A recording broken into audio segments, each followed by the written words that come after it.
On va se décrypter ensemble l'interview de Mehdi Benassia sur beIN Sport auprès de son ami journaliste de beIN. Mon objectif à moi personnel, c'est de faire progresser le club.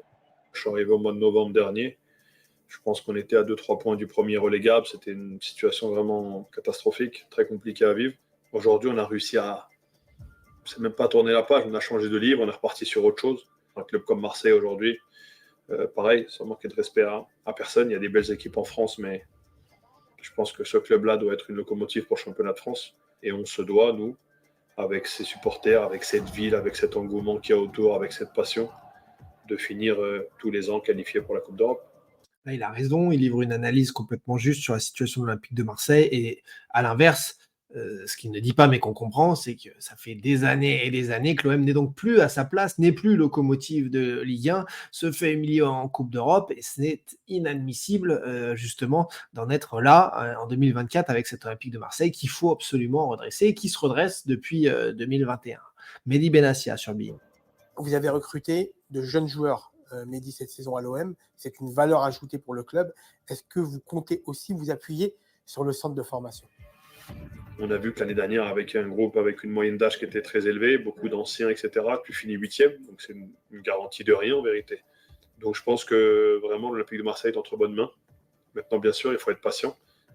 On est parti dans cette direction-là. C'est un projet de 3 à 5 ans. C'est ce que Pablo a dit depuis le départ. Il n'y a pas eu une décision ici. Alors, on nous apprend donc que désormais, on est reparti sur un projet de 3 à 5 ans. Beaucoup nous parlaient de projets de 3 ans. Là, il précise de 3 à 5 ans. Donc, avec des jeunes. Donc, message envoyé pour Bacola, pour Adarin Bacola, pour Enzo Sternal aussi, qui hésitait cet été à signer professionnel et à rejoindre l'équipe première de l'Olympique de Marseille. Ça a beaucoup échangé, ça a beaucoup hésité.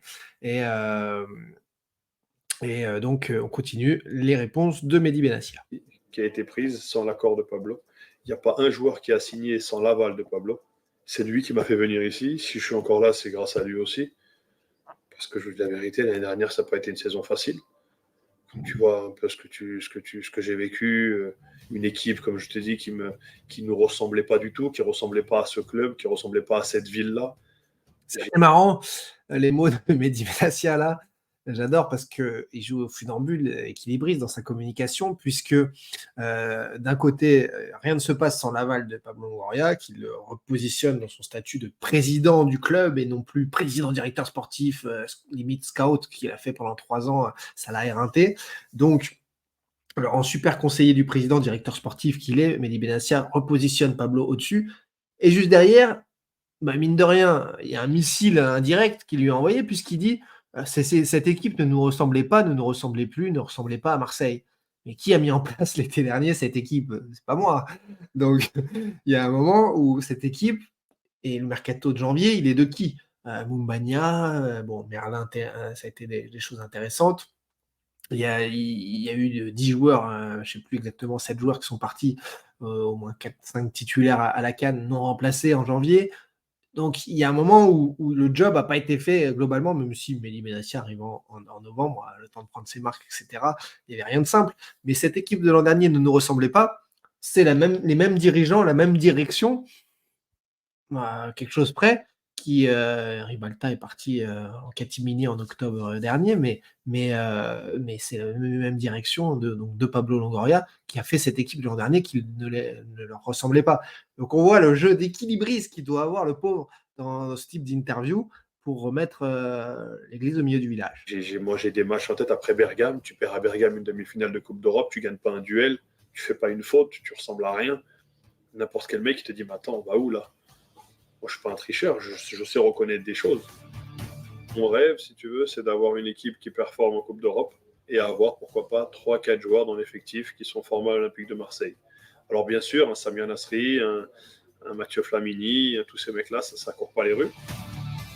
Il faut tourner la page avec cette légende qu'à Marseille, on ne fait pas jouer les jeunes, etc. Quand tu regardes des Rowe, des Greenwood, des Koné, Merlin, il n'y a que des jeunes qui sont en train de jouer. Et c'est des joueurs importants de l'effectif. Donc moi, mon message aujourd'hui, c'est vraiment de faire comprendre aux jeunes, et c'est ce que je leur dis tous les jours quand ils montent avec le groupe pro, Le respect des joueurs, le respect de l'institution, tout ça, c'est important. Mais quand tu rentres sur le terrain, il n'y a plus de respect pour personne. Parce qu'en vérité, tu dois être là pour gagner la place. Tu dois gagner ta place.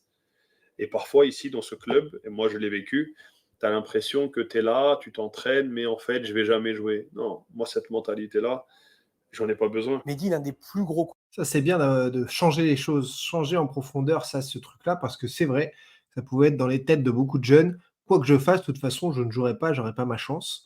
Alors, on voit que pour l'instant, les compositions d'équipe de Roberto De Zerbi, et c'est aussi normal, ne changent pas, se ressemblent. Mais les jeunes, comme Sternal ou autres, ont eu du temps de jeu cet été et doivent en effet en grappiller petit à petit. Sinon, en effet, ça sert à rien de les développer, il faut les prêter ou les mettre ailleurs. Mais Benassia l'a vécu, le sait, il a cette expérience de l'Olympique de Marseille qui lui permet de juger la situation comme ça. Coup du mercato, si ce n'est le plus gros, c'est l'arrivée de Roberto De Zerbi. Comment vous avez fait pour le convaincre? Quand on a vu qu'il était en train de résilier, bah moi j'ai été un petit peu au culot, comme on dit, j'ai pris mon téléphone et je l'appelais. J'ai dit écoute Roby, il faut que je te parle, voilà, il y a ce projet-là. Écoute, je sais qu'aujourd'hui ça semble un peu fou, mais je te demande juste de m'écouter. Et lui, toujours grande humilité, grand respect, il m'a dit non, explique-moi, vas-y, qu'est-ce que tu as à me proposer? Donc je lui ai dit écoute, il y a du boulot, il y a tout à changer. Il faut redonner une identité à ce club, il faut redonner une identité à cette équipe. Et quand tu connais personnellement ce coach, cet homme surtout, tu sais qu'il n'est pas attiré par l'argent. Non, lui, Cette phrase me fait sourire et je la réécoute à chaque fois avec le sourire puisque De Zerbi n'est pas attiré par l'argent, aucun problème là-dessus et je le crois. Il reste donc avec son salaire à l'Olympique de Marseille dans le top 10 des salaires les plus élevés des entraîneurs d'Europe pour un club qui ne joue pas l'Europe et qui a divisé ses droits télé par 3. Et il y a une incongruité, mais qui ne soit pas que attiré par l'argent. Et surtout, ce que dit Mehdi Benassia est juste dans le sens où De Zerbi gagne actuellement ce qu'il mérite. C'est un fabuleux, fabuleux coach qui est dans, pour moi, le top 10, voire top 5 européen et qui, du coup, touche le salaire en adéquation avec son talent et son niveau et ce qu'il propose comme jeu, comme spectacle. Donc, rien à dire là-dessus. En revanche, il gagne beaucoup d'argent. ce qu'il a, c'est que c'est un passionné. Il a besoin de contexte comme ça. Il a besoin de cette passion et il a besoin surtout, je pense, de gens vrais autour de lui. Est-ce que Et comme je l'avais dit quand il a signé Roberto De Zerbi, c'est un volcanique qui arrive dans un club volcanique, ça va faire cracher du feu, ça va être exceptionnel, ça va envoyer, et lui en plus avec le jeu proposé, etc., ça ne peut que matcher. Voilà, question de tempérament, d'atmosphère, etc. Et ça, c'est ce que résume et dit Mehdi Benassia, on valide forcément. Mason Greenwood, c'est le très haut niveau? Ah non, Greenwood, c'est le très très haut niveau. Moi, j'ai eu la chance de jouer avec des joueurs très forts. Je pense à Arjen Robben, je pense à Paulo Dybala, qui sont un petit peu ce genre de joueurs offensifs, gauchers. Bon, même si lui, on ne sait même pas s'il est droitier ou gaucher. Et je pense vraiment que c'est aujourd'hui un joueur qui, pour moi, n'a pas de limite. En vérité, les seules limites qu'il a, c'est ce qu'il va se mettre lui-même. Parce que s'il décide de mettre 20 buts par saison, il a la capacité pour mettre 20 buts par saison. Ça, c'est une garantie. Quelles sont les coulisses du recrutement de Pierre Højbjerg? Parce que je sais que vous connaissez un petit peu. Pierre, c'était un petit peu mon petit déjà au Bayern. J'aimais beaucoup ce petit jeune un peu fougueux, bagarreur, à l'entraînement, il lâchait rien. Quand je suis arrivé ici, c'est un des premiers noms qu'on a essayé, je me rappelle au mois de janvier. Bon, on avait de gros soucis financiers, donc c'était pas possible.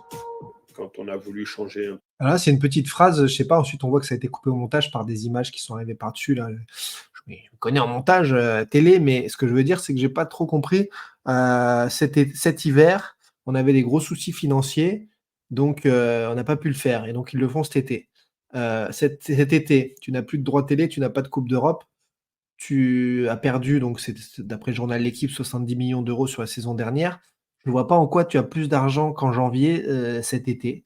Alors oui, tu as vendu des joueurs pour la première fois depuis des années, mais l'équilibre financier ne se fait pas sur 3 mois et surtout, tu es encore une fois en déficit achat-vente sur cet été. Donc je ne comprends pas bien. Il faudrait m'expliquer en fait, parce que sûrement qu'il y a une explication à ce qu'il dit. Il pense à quelque chose quand il dit ça. Il ne sort pas ça juste pour faire de la com.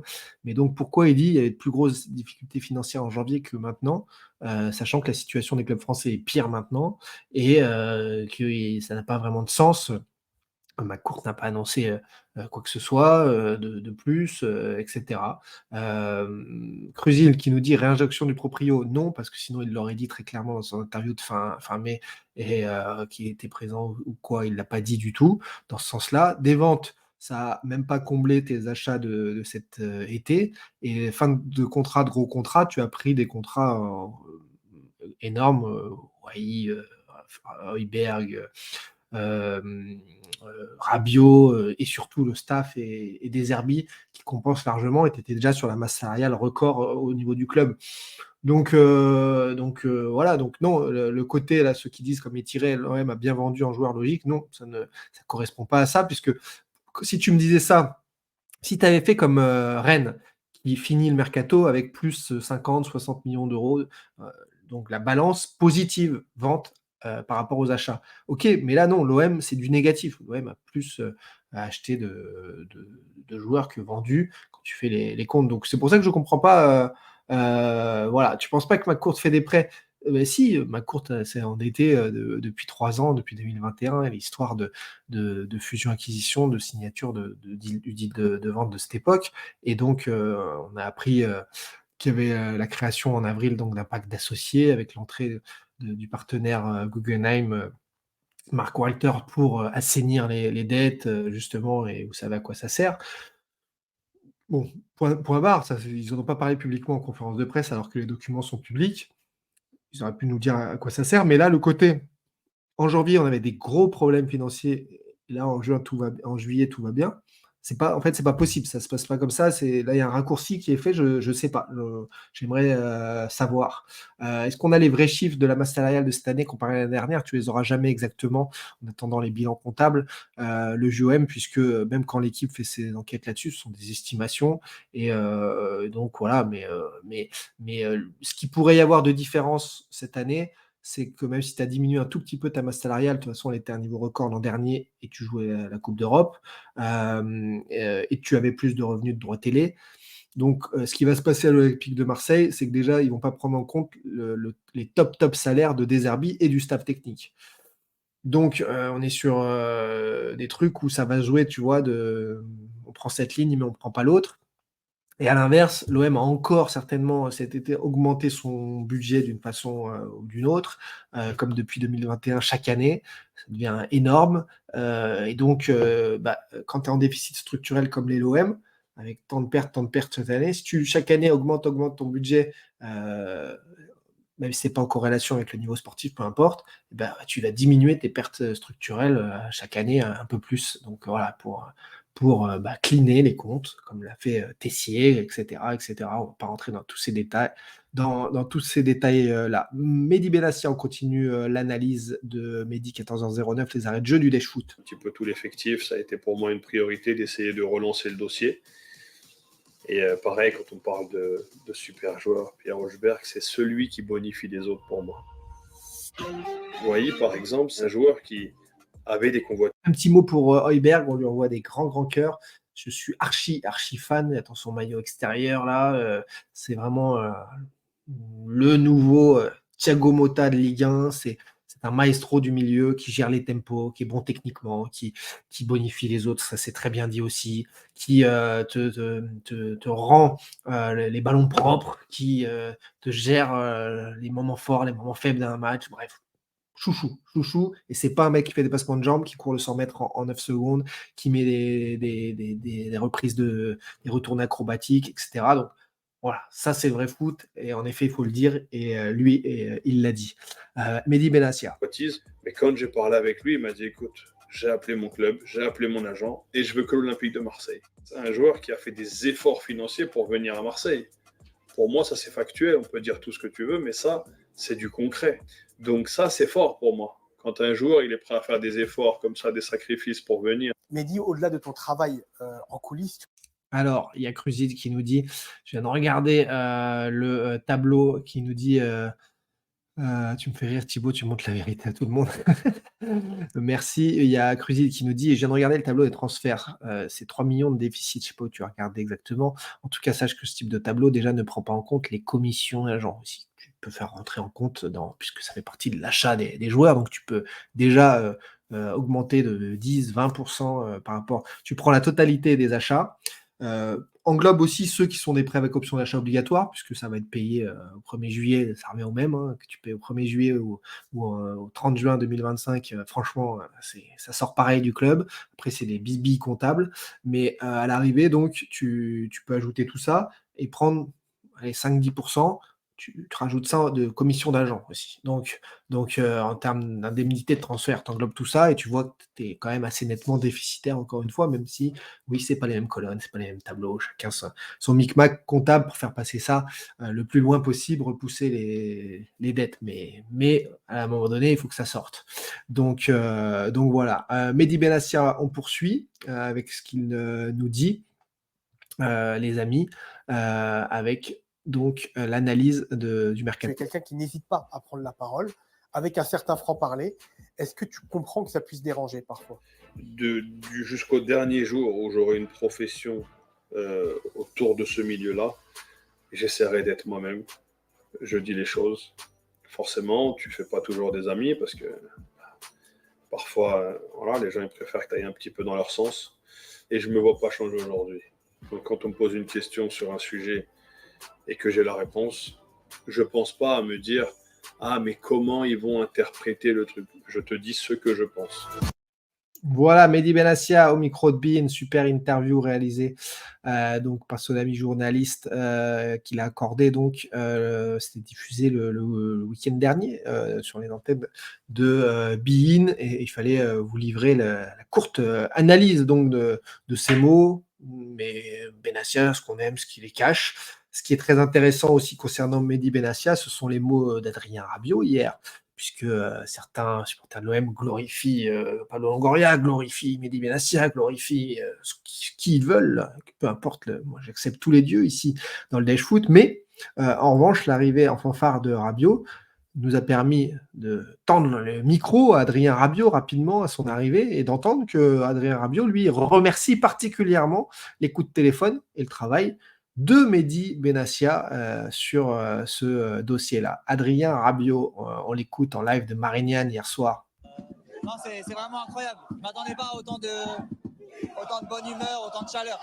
Pourquoi Marseille? Pourquoi l'OM? Ça s'est fait un peu comme ça. Au début, ça semblait un peu improbable.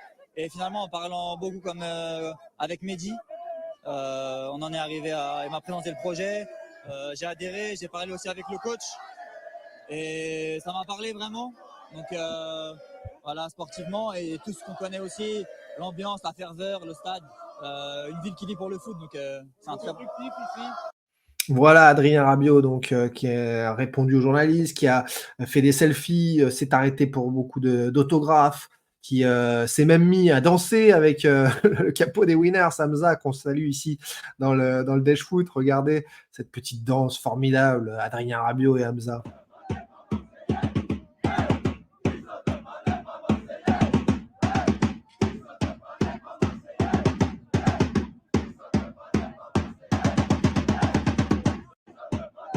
Avec un Rabiot mi-timide, mi-heureux. On sent qu'il a envie, mais il se préoccupe de son écharpe. Il fait gaffe quand même à son allure. Il se dit, bon, qu'est-ce que je suis en train de faire là? Je ne peux pas dire non, mais j'ai envie en même temps, mais je vais me lâcher, pas lâcher. Le pauvre est dans des situations. Et il y en a une autre, en tout cas, qui a été reçue dans une situation particulière, c'est maman. C'est Véronique Rabiot, Madame Rabiot, qui est arrivée, elle, en van noire. Et on voit que même les supporters de l'OM, d'habitude, si volcanique, si chaud, était très calme à l'arrivée de Madame Rabiot parce qu'on ne sait jamais. On sait qu'elle est volcanique, elle aussi. Alors regardez, elle fait peur, elle en jette. Regardez l'arrivée de Madame Rabiot.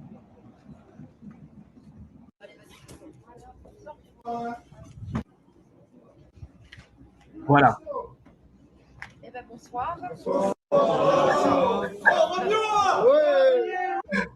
Regardez le bonsoir délivré à Madame Véronique Rabiot au moment de son arrivée, qui lance un bonsoir. Et là, les supporters. Eh ben bonsoir.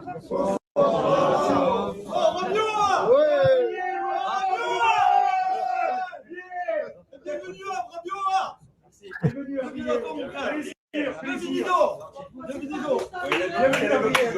Bienvenue à Merci pour l'accueil, les gars. Voilà, Adrien Rabiot, donc son arrivée à l'Olympique de Marseille.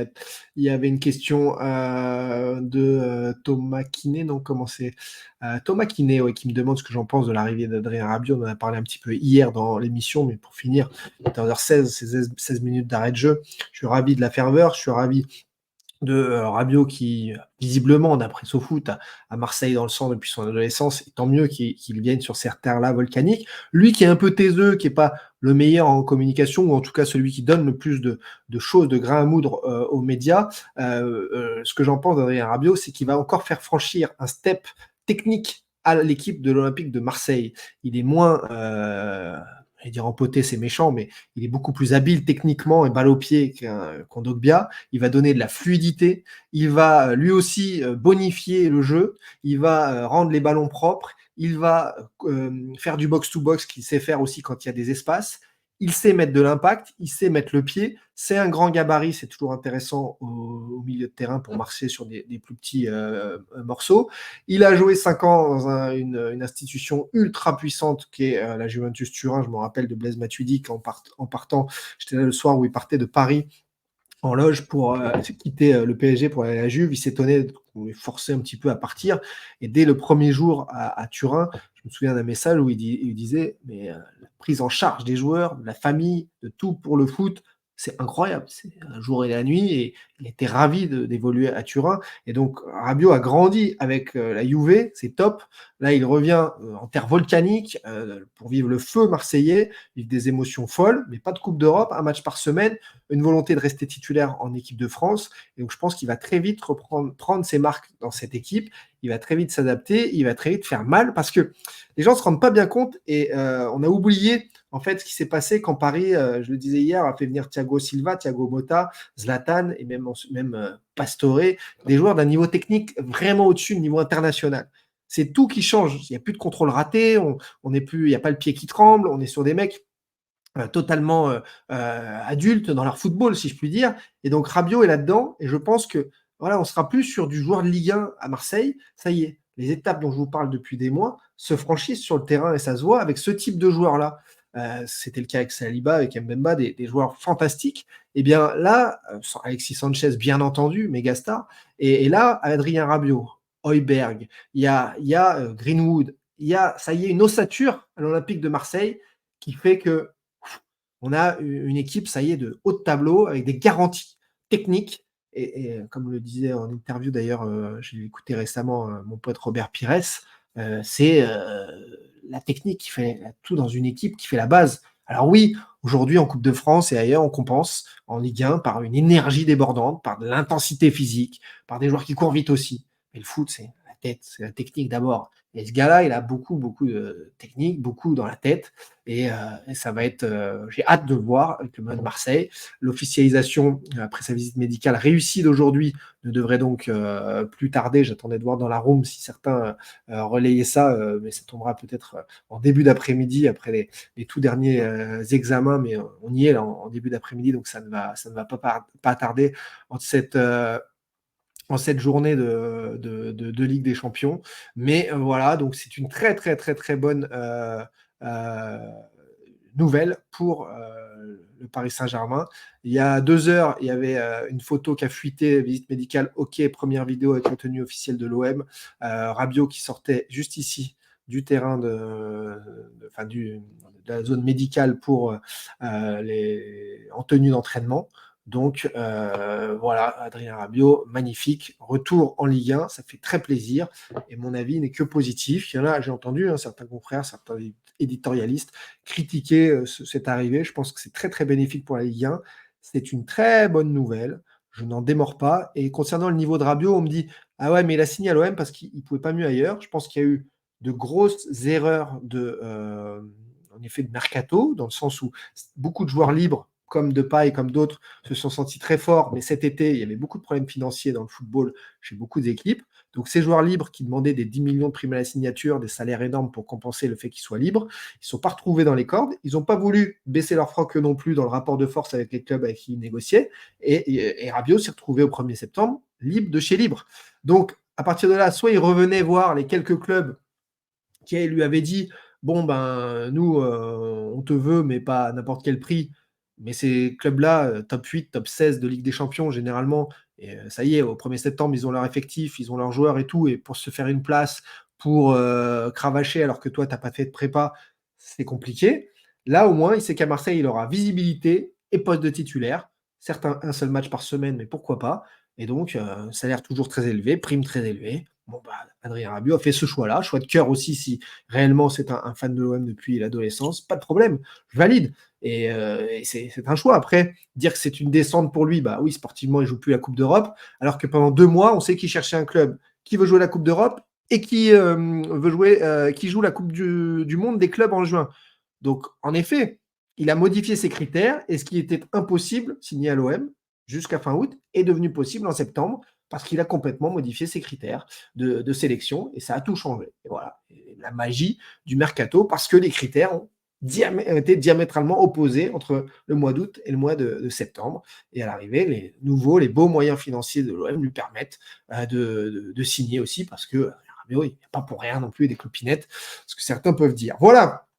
Les passionnés, on mettra l'extrait sur la chaîne YouTube aussi de cette séquence. Je regarde vos questions, vos messages. On part en foire aux questions, bien sûr, pour la toute fin de ces arrêts de jeu de Dash Foot. Allez, bye bye, bye bye, bye bye. Prenez soin de vous et des autres. Faites jeter la mer. À demain. C'est ça qu'on aime. C'est ça l'ambiance Dash Foot. Ça fait plaisir. Bye bye.